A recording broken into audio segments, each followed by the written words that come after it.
Hello dear students, कैसे हैं आप सब। उम्मीद करता हूं आप सब खैर वाफियत से होंगे। तो आज हम फर्मेट्स थ्योरम के रिलेटेड ही क्वेश्चंस करेंगे।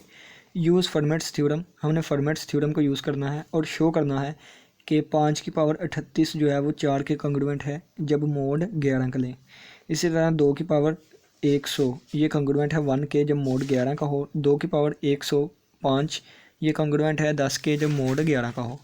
इसी तरह नेक्स्ट क्वेश्चन है कि हमने least non negative residue find करना है। रेजिड्यू किसे कहते हैं, ये भी रेजिड्यू है, ये भी रेजिड्यू है, ठीक है ना। तो इसी तरह रेजिड्यू फाइंड करना है, least non negative residue find करना है 11 की पावर 470 का जब मोड हमारे पास 37 हो।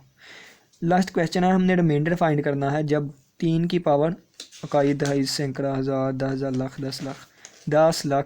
10 लाख को 53 से यानी कि 53 से हमने डिवाइड करना है। उस वक्त हमने रिमाइंडर फाइंड करना है। तो सबसे पहला क्वेश्चन हम सोल्व करते हैं। अब ये हमारे पास क्वेश्चन है, हमने फर्मेट्स थ्योरम का यूज़ करना है ये चीज़ें प्रूव करवाने के लिए।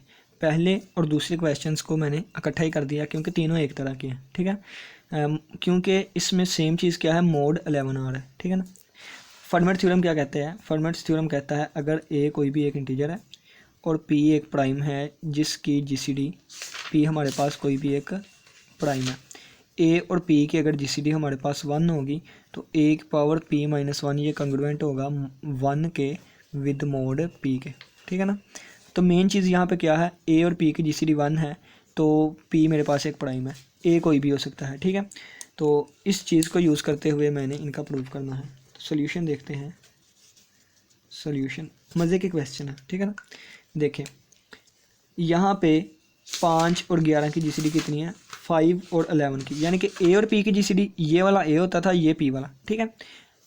ये अभी इसको मैं प्रूव करूँगा एंड पे। मैंने अभी तक सिर्फ यही इसकी मदद ली है कि 5 और 11 की जीसीडी कितनी होती है, 5 और 11 की जीसीडी 1 होती है। जो मोड में है वो हमारे पास प्राइम होना चाहिए, ठीक है। तो यहाँ मोड में 11 था, ये प्राइम था। ए की पावर प्राइम माइनस 1 मोड में प्राइम था और वही प्राइम ए की पावर p माइनस 1 मोड में 11 था, तो मोड हम 11 ही लेंगे।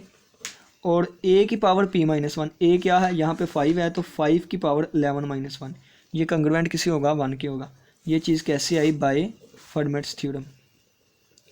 फर्मेट्स थ्योरम फर्मेट्स थ्योरम कहता है कि जो मेरे पास प्राइम है वो मोड में हो और a की पावर प्राइम माइनस 1 तो 5 की पावर 11 माइनस 1 ये 1 के कंग्रुएंट होगा, ठीक है। मैं 5 को भी मोड में रख सकता था, 5 भी प्राइम है और 11 की पावर 5 माइनस 1 भी कर सकता था, लेकिन मैंने प्रूफ क्या करवाना है, मोड 11 वाला, तो मोड 11 ले लिया, ठीक है ना। अब देखें मैंने सिर्फ इसका ये यूज़ किया, 5 और 11 की जीसीडी 1 ली, ठीक है। बाकी इसको एंड पे प्रूव करेंगे, मैंने सिर्फ ये चीज़ ली है, ठीक है। तो 5 की पावर यहाँ से 10 आ गई और किसके कंग्रुएंट है, 1 मोड 11 के, ठीक है। ये वाली चीज़ मेरे पास आ गई। ये हेल्पिंग मटेरियल आया मेरे पास, क्या आया, हेल्पिंग मटेरियल। अब इसकी मदद से मैंने ये चीज़ शो करवानी है। तो हमें पता है कि एक रिफ्लेक्सिव प्रॉपर्टी होती है कंग्रुएंस रिलेशन में कि a is congruent to a modulo m. कोई भी मोड हो हर इंटीजर अपने आप के कंग्रुएंट होता है। इसी तरह 5 की पावर 38 जो है वो आपस में कंग्रुएंट होगा विद मोड 11 के, ठीक है ना। ये चीज़ मैंने साबित करवानी है, ये चीज़ मैंने प्रूफ करवानी है। मैंने इसको नहीं अभी उठाया, मैंने सिर्फ प्रूफ करवानी है। तो इस चीज़ को लेके चलूँगा, इसके कंग्रुएंट प्रूफ करवा दूँगा, ठीक है। ये 5⁻38। अब मैंने इस वाली चीज़ को यूज़ करना है, किसको, इसको। ये हेल्पिंग मटेरियल है मेरा। तो 5 की पावर 10 चाहिए मुझे, तो मैं इस 38 को 5 की पावर 10 में तोड़ूंगा। तो 5 की पावर 10 और 10 3 बार 30 और बाकी 38 बनना था, तो 5 की पावर 8 अलग आ गई और मोड मेरे पास 11 आ गया, ठीक है। अब बाकी हम नेक्स्ट ही करी जाते हैं आगे। इस कंग्रुएंट टू 5 की पावर 10 किसके कंग्रुएंट है, 1 के कंग्रुएंट। इसकी जगह पे मेरे पास 1 आ गया, 1 की पावर 3, ठीक है। और 5 की पावर 8 है तो 5 को उस पावर में तोड़ूंगा कि वो 11 के इक्वल आ जाए या 11 से बड़ा। तो 5 एक बार 5 होता है, 11 से छोटा है। 5 2 बार 25 होता है, 5 की पावर 2 25 होता है, 25 तो यानी कि इससे बढ़ जाएगा, तो 5 की पावर 2 में मैं तोड़ लूँगा, 2 4 ज़ार 8 और मोड मेरे पास आ गया 11, ठीक है। अब देखें 1 की पावर 3 1 ही होगी, 1 मल्टीप्लाई बाय 5 5 बार 25, 25 की पावर 4 और मोड आ गया 11, ठीक है। 25 को अंदर रख के 11 पे तकसीम करवाया तो 11 2 बार 22, बाकी बचा 3, और ये इस कंग्रुएंट टू 3 की पावर 4 मॉड्यूलो 11। ठीक है, अब 3 की पावर 4 किसके इक्वल होता है? 3 3 बार 9, 9 3 बार 27, 9 27 3 बार 81। ठीक है ना, 81 और मोड 11 आ गया। अब 81 को अंदर रखा और 11 पे डिवाइड करवाया तो 11 7 जार 77 और बाकी बचा 4। ठीक है, तो यानी कि 5 रेज़ टू पावर 38 जो है वो किसके कंग्रुएंट आ गया? 4 के कंग्रुएंट आ गया। 81 की जगह 4 लिख सकते हैं जिस तरह 25 की जगह 3 लिखा था, और मोड आ गया मेरे पास 11। और यही चीज़ मैंने साबित करवानी थी। ठीक है ना, यही चीज़ मैंने प्रूफ करवानी थी। सबसे पहले क्या किया, मैंने इन दोनों को उठाया और कहा इनकी जीसीडी 1 होती है, 1 होती है। यहाँ से फर्मर थ्योरम यूज़ करके हेल्पिंग मटेरियल निकाल लिया। फिर मैंने रिफ्लेक्सिव प्रॉपर्टी यूज़ की और कहा ये नंबर अपने आप के कॉन्ग्रुएंट है। इसको लेकर चलता गया और मैंने साबित कर दिया। ये 1 है, ये 1 नहीं, यहाँ पे 4 है, क्वेश्चन लिखने में मिस्टेक हुई है। ठीक है ना, यहाँ पे 4 है, 4 का कॉन्ग्रुएंट है। ठीक है, नेक्स्ट क्वेश्चन देखें। तो ये 2 क्वेश्चन हैं, दोनों एक तरह हैं, एक मैं करूँगा एक आप करेंगे। ठीक है ना, तो एक है हमारे पास 2 रेज़ टू पावर 100 और इस कंग्रुएंट टू 1 मॉड्यूलो 11 के हमने शो करवाना है। और दूसरा मेरे पास है एंड 2 रेज़ टू पावर 105 और ये मैंने शो करवाना है 10 मॉड्यूलो 11 के कंग्रुएंट। ठीक है, इनको सोल्व करते हैं। अब पहले 2 और 11 की जीसीडी मेरे पास 1 होती है।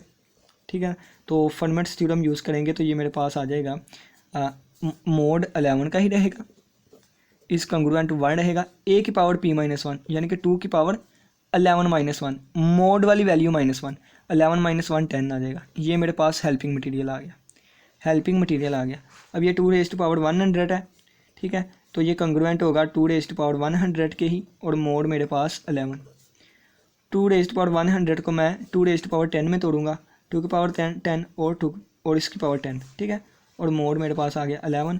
ये मेरे पास 1 के कंग्रुएंट होता है, यहाँ पे मैं देख के आया। ठीक है, ये चीज़ 1 के, तो 1 की पावर 10 और मोड आ गया 11। तो 1 की पावर 10 1 ही होती है, तो 1 मोड आ गया 11। और ये चीज़ क्या है, ये 2 की पावर 100 है, और यही चीज़ हमने प्रूफ करवानी थी। देखें, ठीक है, अब इसको लेके चलेंगे, ये भी मैं ही कर देता हूँ। अब देखें 2 की रेज़ टू पावर 105 है, ये अपने आप के ही कंग्रुएंट होगा रिफ्लेक्सिव प्रॉपर्टी के तहत। ठीक है, 2 की पावर 105 को मैंने 2 की पावर 10 में लिखना है, तो 2 की पावर 10 को 10 से मल्टीप्लाई 10 बार 100 हो गया, बाकी बचा 5, तो 2 की पावर 5 मैंने लैदा कर लिया। और इस कंग्रुएंट टू ये मेरे पास 1 के कंग्रुएंट है, ये हेल्पिंग मटेरियल था मेरा। ठीक है, तो ये 1 आ गया इसकी जगह पे। 2 की पावर 5 किसके इक्वल होता है, तो 2 बार 4 4, 2 बार 8 8, 2 बार 16 16, 2 बार 32, ये आ गया 32 की, और मोड 11। 32 जो है 11 से बड़ा है, 32 को अंदर रखा, 11 पे तकसीम करवाया, 11 2 बार 22, तो 2 में से 2 निकाले 0 और 3 में से 2 निकाले 1, यानी कि इस 32 की जगह मैं 10 लिख सकता हूँ। तो 10 को 1 से ज़रब दूंगा तो 32 एक बार 32 आ गया था, और 32 की जगह मैं 10 लिख सकता हूँ, तो ये आ गया 10 मॉड्यूलो 11।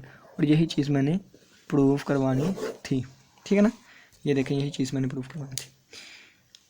नेक्स्ट क्वेश्चन करते हैं।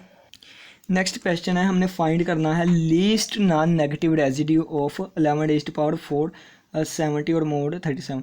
अगर हम टोटल रेजिड्यूज़ देखें तो वो अनगिनत होते हैं। ठीक है, क्योंकि गिनती नहीं ख़त्म होती तो रेजिड्यू भी ख़त्म नहीं होते, लेकिन हमने सबसे छोटा रेजिड्यू नॉन नेगेटिव फाइंड करना है। ठीक है ना, तो यानी कि रिमाइंडर ही उसको कहेंगे, वो हमने फाइंड करना है, और मोड 47 का यूज़ करना है। ठीक है ना, तो यहाँ पे हम इसको सोल्व करते हैं, सोल्यूशन देखते हैं। 11 और 37 की जीसीडी मेरे पास 1 होती है, 1 होती है, तो फर्मेट थ्योरम अप्लाई करेंगे। ये 37 मेरे पास प्राइम है, तो फर्मेट थ्योरम के तहत 11 रेज़ टू पावर 37 - 1 ये कंग्रुएंट होगा 1 modulo 37। 11 raise to power 36 congruent होगा 1 मॉड्यूलो 37। ठीक है, ये मेरे पास हेल्पिंग मटेरियल आ गया। अब 11 रेज़ टू पावर 470 अपने आप के ही कंग्रुएंट होगा। ठीक है, और विद मोड 37, तो इस कंग्रुएंट टू, अब देखें यहाँ पे हम कैलकुलेटर का यूज़ करेंगे, यहाँ पे हम कैलकुलेटर का यूज़ करेंगे। देखा, मेरा मोबाइल जो है ना, इसी वजह से मैंने आप लोग के लिए अलग ग्रुप बनाया। ये है मेरे मोबाइल की कंडीशन के, चलें जी, मैं इसको ठीक करके फिर वीडियो ऑन करता हूँ। अब देखें जी, हमने कैलकुलेटर ले आए हैं हम, तो 11 रेज़ टू पावर 36 मैंने लेके आना है। ठीक है, क्योंकि मुझे पता है ये 1 कंग्रुएंट है 37 के हैं, तो कैलकुलेटर नज़र आ रहा है। 11 रेज़ टू पावर मैंने 36 लेके आना था, तो ये पावर 470 है, तो 470 डिवाइडेड बाय आप 36 करेंगे, यानी कि मैं 36 को 13 से मल्टीप्लाई करूँगा, 36 को मैं 13 से मल्टीप्लाई करूँगा तो ये 468 आ गया, यानी कि 11 रेज़ टू पावर 36 को मैंने 30 से ज़रब दी, ठीक है। और ये 468 आ गया, मुझे 470 चाहिए, यानी कि 2 पावर और है तो ये 2 पावर, और मोड मेरे पास आ गया 37 का, ठीक है ना। अब देखें, अब यहाँ पे देखें तो ये 1 के कंग्रुएंट है, और ये 1 के कंग्रुएंट 1 की पावर 13 आ गया, और ये 11 का स्क्वायर 121 आएगा, और मोड 37, ठीक है। और इस कंग्रुएंट टू ये 1 नहीं होगा, ये 121, और मोड मेरे पास है 37, ठीक है। यानी कि 121 को अंदर रख के मैं 37 पे अब डिवाइड करवाऊँगा, ठीक है। तो अब देखें कैसे कर रहे हैं आपने कि 121 डिवाइडेड बाय 37 करेंगे ना, तो मेरे पास 3 पॉइंट कुछ आएगा, यानी कि 3 से मल्टीप्लाई करना पड़ना है मुझे। तो 37 मल्टीप्लाई बाई 3, तो आंसर आ गया 1। तो एक में 0, 2 में से एक, यानी कि 10 बच गया। 21 की जगह मैं 10 भी लिख सकता, तो इसकी जगह इस 10 36 और ये 11 और 470 था। अब जो 10 आया लीस्ट सब ना रेजिड्यू है, रेजिड्यू, और इसको आगे वाला रेजिड्यू लेना है तो प्लस कर दें, इससे आगे वाला रिमाइंडर के लिए रेजिड्यू के लिए प्लस कर दें, तो जब आप 37 प्लस करते जाएंगे रेजिड्यू ही आते जाएंगे, ठीक है। माइनस करेंगे तो रेजिड्यू आते जाएंगे, ठीक है ना। तो नेक्स्ट लास्ट क्वेश्चन करते हैं हम आज का। अब लास्ट क्वेश्चन है, हमने रिमाइंडर फाइंड करना है व्हेन 3 की पावर 10 लाख को डिवाइड करवाया जब हमने 53 से, यानी कि मोड 53 है, और जब हमने 53 से डिवाइड करवाया यानी कि 3 की पावर 10 लाख को, ठीक है। तो उस वक्त हमारे पास रिमाइंडर क्या आएगा, यहाँ पे रिमाइंडर आता है, ठीक ना। रेजिड्यू भी होता है, वो रेजिड्यू रिमाइंडर भी होता है, रिमाइंडर ही रेजिड्यू, रेजिड्यू जो है उसकी एक टाइप आगे रिमाइंडर आ जाती है, यानी कि जब वो ज़ीरो से जब डिवाइड करने वाले से छोटा हो और ज़ीरो से बड़ा हो वो रिमाइंडर, इसके अलावा बाकी जो भी बाकी बचने वाली चीज़ होती है वो रेजिड्यू होती है, ठीक है। ये सारी एक्सप्लेनेशन साइड पे। अब यहाँ पे कौन सी वैल्यू आएगी जो कि 53 से छोटी होगी, 0 से बड़ी होगी, ये हमने फाइंड करनी है, ठीक है। तो पहले हमें पता है 3 और 53, 3 और 53 की जीसीडी हमारे पास 1 होती है, तो 3 रेज़ टू पावर 53 माइनस 1 इस कंग्रुएंट टू 1 मॉड्यूलो 53 की हो गए बाई यूजिंग फॉर्मेट्स थ्योरम, ठीक है। तो 3 रेज़ टू पावर 52 इस कंग्रुएंट आ गया 1 मॉड्यूलो 53, ये मेरे पास आ गया हेल्पिंग मटीरियल। क्या आ गया, हेल्पिंग मटीरियल। अब इसकी मदद से मैं इसको सोल्व करूँगा। तो हमें पता है रिफ्लेक्सिव प्रॉपर्टी के तहत नंबर अपने आप के कंग्रुएंट होता है, और मोड ये 6 पास आ गया 50। अब इसको मैं 50 दूंगा, ठीक है ना, 50।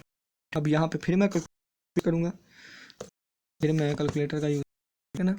तो ये 2, 1 मिनट,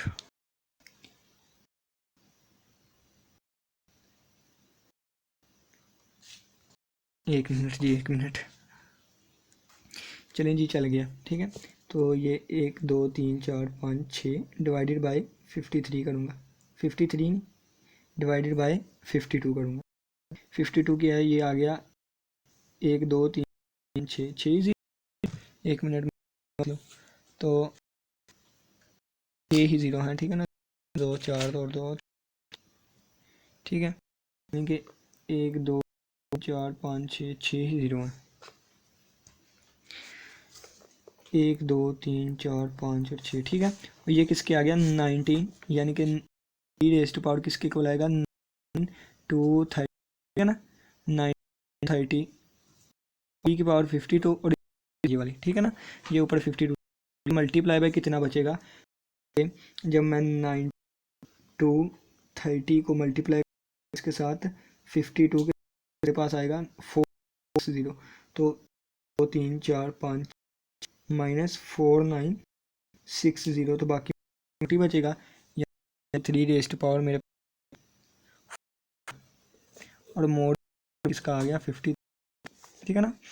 और अब देखें ये मेरे कंग्रुएंट है, तो ये वाली चीज़, तो आंसर 1 ही आएगा, multiply by 3 raise to power 40 है, 3 रेज़ टू पावर 40 है, तो 3 को मैं 4 दफ़ा 4 दूँगा, ठीक है ना, 3 4, तो आ गया 10, और मोड मेरे पास आ गया कंग्रुएंट टू, अब देखें की पावर 4 किसकी, 81, 81 मेरे पास आ गया ऊपर 10, तो मोड मेरे पास आ गया 53, तो अंदर रख के मैं 53 पे डिवाइड कर 3 1 जार 50, तो 11 में से 3 निकाल ले, 11 में से तो 7, 7 नहीं 8, यहाँ बच गया 6, 6 में से 7, 7 में से 5 निकाले, यानी कि इस 81 की जगह रख सकता हूँ 28 की पावर 10, मोड आ गया 3।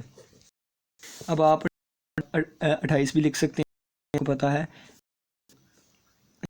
ए की पावर ए इसका है ए की पावर n मोड n, ठीक है, या इसको सादा रख लें, नहीं सोल्व करना है तो आप सोल्व भी कर सकते हैं, नहीं तो ये आ जाएगा 28 मोड 53। ये वही कंसेप्ट है उस वक्त उस दिन लगाया था, यानी कि ये किसके कॉन्ग्रुएंट होगा, तो 2 की पावर 10 की पावर 10 करके लेके चले थे, तो उस वक्त हमने 76 की पावर थी तो हमने किया था, ठीक है ना। पास मेरा रिक्वायर्ड आंसर मेरे पास क्या आएगा, रिमाइंडर आएगा। उम्मीद करता हूँ कि आज समझ आई होगी, अगर किसी का कोई क्वेश्चन हुआ तो इसी के साथ इजाज़त दीजिए। अल्लाह हाफिज़, अल्लाह निगहबान।